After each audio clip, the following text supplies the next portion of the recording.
Hey there. Today, in an unproduced video, I want to talk about the war in Yemen. It is unforgivable that we seem to be forgetting this conflict, not for the first time, but for the second time. We are forgetting the war in Yemen again. This conflict was launched in January of 2015, or I believe it was early 2015 under the Obama administration. It was basically a consolation prize for Saudi Arabia. Saudi Arabia's intervention was greenlit directly by the United States because the Saudis knew they needed extensive U.S. support. To date, it is an intervention that is impossible without the support of U.S. contractors that are maintaining planes. There was actually a lot of refueling that the U.S. military was doing for free. That has stopped, but there are many, many ways in which this conflict is only possible because of U.S. support. The Saudis were angry about the Iran nuclear deal, and the Obama administration basically gave them this intervention as something that they could do in 2015 on the understanding that it would last a few months. It is not something that lasted a few months. It is still going 6 years later. The Yemeni government that the Saudis are supporting has been based in Riyadh, the capital of Saudi Arabia, throughout this entire time. We're closing in not on 6 years, but 7 years. The conflict is estimated to have killed 350,000 people, mostly women and children. Both through horrific bombing from the Saudis and the UAE and other members of the coalition, but also through starving and malnutrition. Hundreds of thousands of Yemenis have been killed in this thing that was meant to be like a 3-month thing.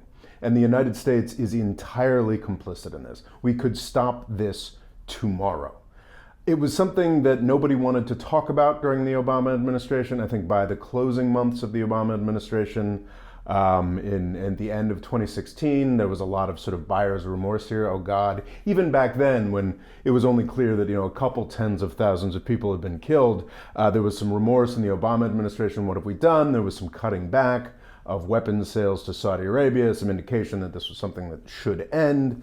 Of course, when Donald Trump came to power, he no longer cared. He was fully bought by Saudi Arabia and was happy to co-sign anything that was happening there.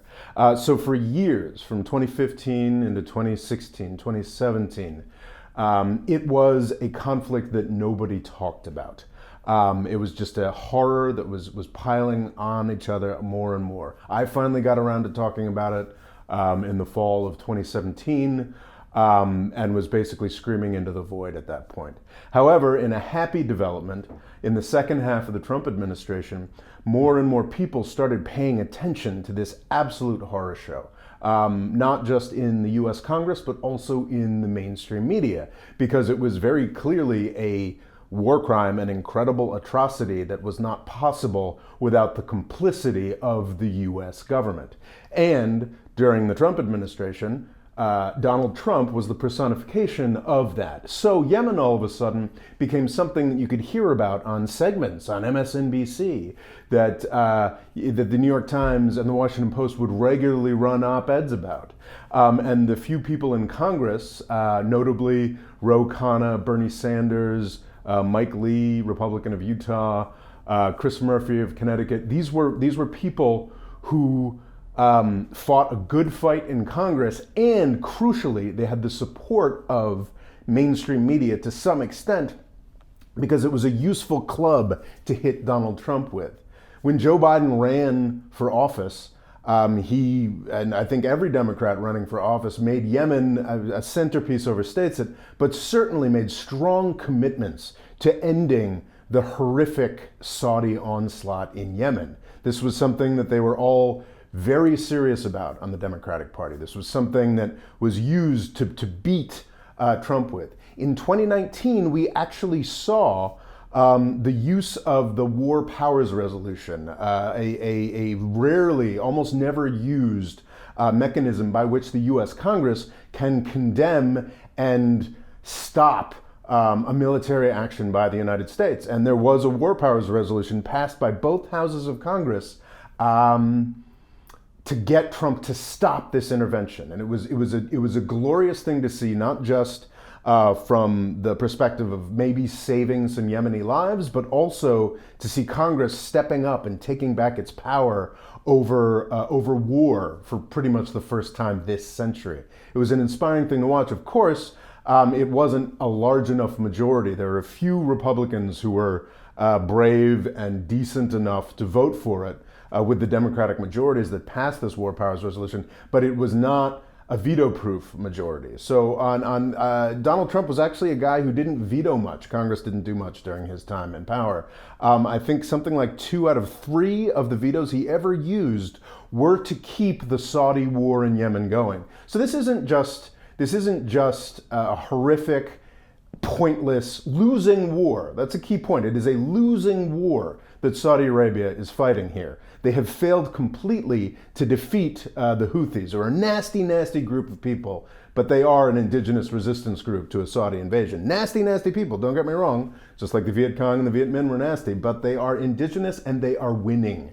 They have never been pushed back significantly from the territory they own in northern Yemen, and instead they have been going further and further and making more and more progress. So it's not just horrific, it's not just amoral, it's not just utterly pointless and completely our fault in the United States, it's also a losing effort.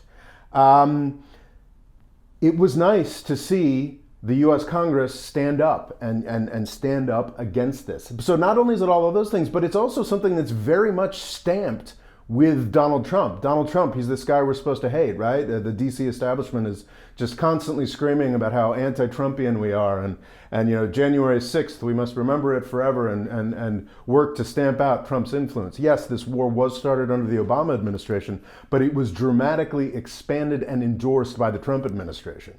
This war in Yemen is a Trumpist war that we were supposed to really care about stopping. And now, a year into the Biden administration, I think it's quite clear that we're not stopping it at all. There were some very surface encouraging things that the Biden administration did when it came in. It seemed to be honoring its promises.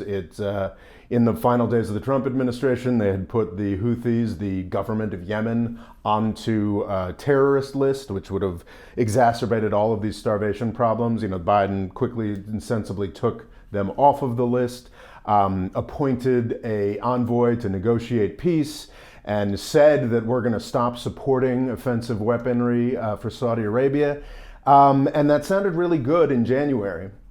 And then, or maybe it was in February, and then March rolled around and we waited for some kind of implementation, and then April rolled around, and then May rolled around, and now we're a full year later and we have seen nothing that indicates a real change of the status quo in Yemen. We still have Saudis participating in merciless bombing campaigns. We still have a blockade run by the Saudis, but also facilitated by the US and United Kingdom navies, that is starving Yemeni children to death. This is still going on a year later. And what's been really horrifying over the past couple months is not only has the world kind of realized that the United States, the Biden administration, isn't going to do a damn thing about this war, now the Saudis have realized.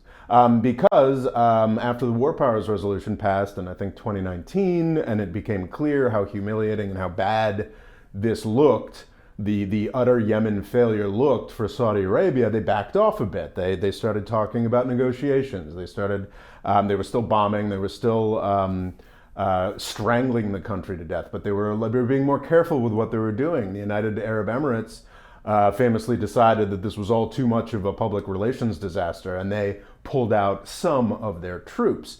But now, after a full year of the Biden administration doing nothing, the Saudis and the UAE, to a degree, are dramatically stepping up their war in Yemen. So we're looking at more bombing of the capital than we've seen since 2017. We're looking at heavier bombing throughout the country than we've seen at least for a year or two. It's really horrifying to watch the Saudis realize that once again, nobody cares about Yemen. And it's really frustrating as someone who's tried to advocate for more consciousness about this war and stopping this war, to see the consciousness go up and people be really, really confident that we're going to do something about this, and like strong moral vision from people in Congress, in the national media, and then to just watch it disappear as soon as a Democrat became president. It is horrifying to watch, because as I've said many times about Yemen, it's not really a place where there's much of an argument. If you actually investigate realistically what's going on here, there's some surface, oh, it's really a proxy war between Iran and Saudi Arabia nonsense, that if you actually drill down a little bit, it's like, yeah, the Iranian proxies are barely supported by Iran. They do get some missile technology, but that support has actually gone up because of the Saudi intervention. It is the Iranians are probably putting tens of millions of dollars into supporting the Houthis, whereas the Saudis are putting billions of dollars a month into supporting their Yemeni government, which again is based in Saudi Arabia and almost always has been. Saudi Arabia is backing the losing side to the tune of tens of billions of dollars a year, has continued to lose. It is not a war, it is an invasion.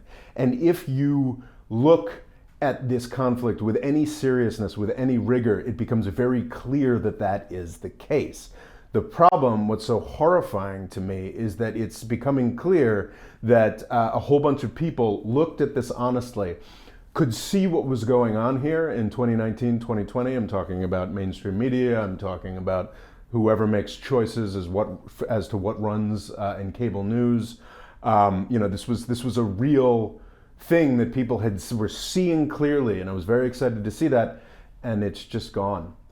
There have been efforts, of course, to put forward more war powers resolutions, more legislation, amendments to National Defense Authorization Acts that would stop this horrific war.